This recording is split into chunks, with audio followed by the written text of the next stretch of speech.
Hello student, नमस्कार। मैं हूं विजय दिवाकर और आप देख रहे हैं हमारा यूट्यूब चैनल विजय दिवाकर में आप सभी का स्वागत है। मैं आज आपको बताने जा रहा हूं कि स्कूल खुलने वाली है 2 अगस्त से, लेकिन प्यारे बच्चों आप लोग को बिल्कुल कदम फूंक फूंक करके चलना पड़ेगा। यहां पर गवर्नमेंट जो है 2 अगस्त से स्कूल खुलने की बात तो कर रही है, लेकिन सावधानी सभी बच्चों को और सभी पेरेंट को और सभी शिक्षकों को रखना बहुत जरूरी है, क्योंकि अभी कोरोना का संकट पूरी तरह से विश्व से गायब नहीं हुआ है। ऐसे हालात में अगर स्कूल खुलते हैं और हम अपने बच्चों को अपने स्कूल भेजते हैं तो ऐसी स्थिति में हमको बहुत सारी सावधानियां रखना पड़ सकती है। हालांकि गवर्नमेंट जो है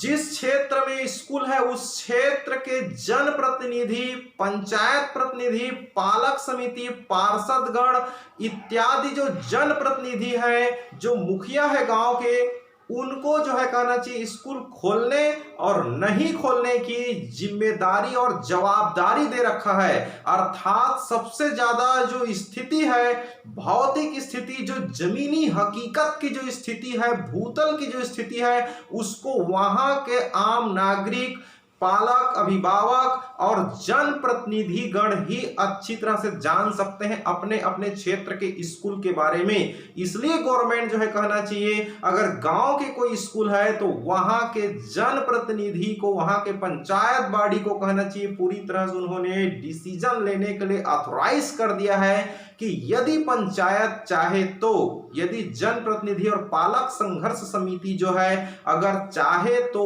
वहां पर कहना चाहिए स्कूल खोलना है या नहीं खोलना है, यहां पर कहना चाहिए वो अपना विचार रख सकता है, डिसीजन रख सकता है। और जब उनकी निर्णय जो है पॉजिटिव की तरफ आती है कि हाँ स्कूल खोलने के लिए हम पूरी तरह से तैयार हैं और कहना चाहिए अल्टरनेट 50-50% की अल्टरनेट में हम बच्चे स्कूल भेजेंगे कहना चाहिए, और यहाँ पर पालक, बच्चे और शिक्षक ये तीनों एक साथ मिलकर के कोरोना गाइडलाइन का पूरी तरह से अगर कड़ाई से पालन करते हैं, विद्यालय की संचालन करने में सक्षम है और बिल्कुल पूरी तरह से जिम्मेदार है और सतर्क है, ऐसे स्थिति में खोलना ही उचित है। और यदि कहीं पर थोड़ी सी चूक हो जाती है, किसी एक स्तंभ की अगर कहना चाहिए नींव हिल जाती है, अगर एक स्तंभ अगर धराशायी हो जाता है, यहां पर 3 स्तंभ की बात हो रही है, एक है बच्चे स्टूडेंट,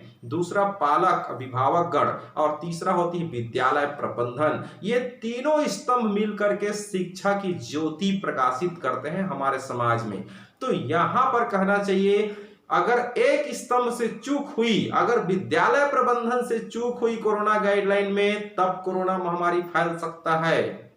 यदि अभिभावक गण जो है, पालक गण अपने बच्चों को प्रॉपर मास्क, घर में सैनिटाइजिंग नहीं करवाएंगे, पूरी तरह से उनको समझाइश नहीं देंगे सोशल डिस्टेंसिंग के बारे में, तो पर भी चूक हो सकती है, यहां पर भी बीमारी फैलने की संभावना है। और तीसरा है स्टूडेंट को भी सतर्क रहना पड़ेगा, मास्क लगाना है, सैनिटाइजिंग करना है, दूर दूर बैठना है, दूसरे को टच नहीं करना है कहना चाहिए, और बिल्कुल भीड़ भाड़ इलाके में विद्यालय में भी रहना नहीं है भीड़ बना करके। तो ऐसे तीनों लोग अगर फॉलो करेंगे कहना चाहिए, तब कहीं जा करके विद्यालय में सुचारू रूप से व्यवस्था, पढ़ाई अच्छी तरह से हो सकती है। अन्यथा कहना चाहिए डिसीज फैलने की संभावना तो है ही कहना चाहिए, और यथा स्थिति पूरे भारत देख चुका है कि किस तरह से सेकेंड लहर ने कहना चाहिए तबाही मचा के रख दिया पूरे ऑल इंडिया सहित पूरे वर्ल्ड में। तो हम आपको बता रहे हैं, हम तीनों मंच से, तीनों स्तंभ से, तीनों वर्गों से हम विनम्र निवेदन करते हैं कि यहां पर कोरोना गाइडलाइन की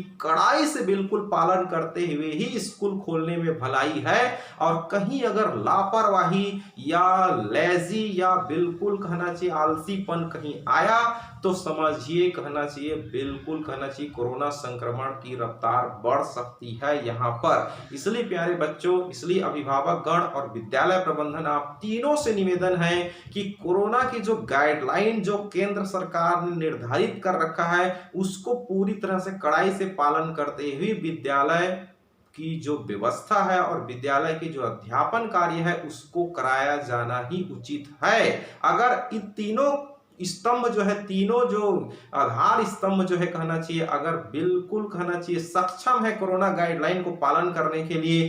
तब ही विद्यालय जो है खोलना चाहिए। और ये तीनों अगर जिम्मेदारी उठाते हैं, तभी मैं कहूंगा उन जनप्रतिनिधियों से, उन पालक समिति से कहना चाहिए, तभी वे अपने बच्चों को स्कूल भेजें। अगर वे लापरवाह रहेंगे, यदि वे बिल्कुल कहना चाहिए आलसीपन दिखाएंगे, और यदि वे कहना चाहिए कोरोना गाइडलाइन के प्रति बिल्कुल गंभीर नहीं रहेंगे, तो ऐसी स्थिति में विद्यालय में बच्चों को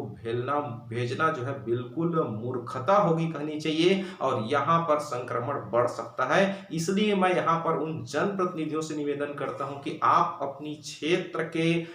तमाम जो भौतिक स्थिति है, जो बीमारी की संक्रमण की स्थिति है, जो सुविधाएं हैं विद्यालय की, जो व्यवस्था बनाई जा सकती है, वो तमाम चीजों को आप पहले आकलन कर लीजिए, उसका एनालिसिस कर लीजिए अच्छे से। उसके बाद ही अपने क्षेत्र के विद्यालय को स्कूल खोलने की अनुमति प्रदान कीजिए। अगर सक्षम नहीं है विद्यालय प्रबंधन या अभिभावक गण या बच्चे जो है कहना चाहिए, इन तीनों जो कोरोना काल की कोरोना गाइडलाइंस को पालन करने में अगर लापरवाह नजर आते हैं, तो ऐसी स्थिति में स्कूल नहीं खोलना चाहिए। ये मेरा पर्सनल व्यक्तिगत सुझाव है। लेकिन आपको ये सुझाव कैसा लगा और आप क्या सुझाव देना चाहते हैं और आपकी क्या विचार है, ये विचार जो है मैं जानना चाहता हूं। आप कमेंट बॉक्स में लिख करके मुझे अधिक से अधिक बिल्कुल आप लोग बताइए। मैं आप लोगों की आवाज को कहना चाहिए उच्च अधिकारियों तक, उच्च जनप्रतिनिधियों तक सोशल मीडिया के माध्यम से प्रकाशित करने का पूरा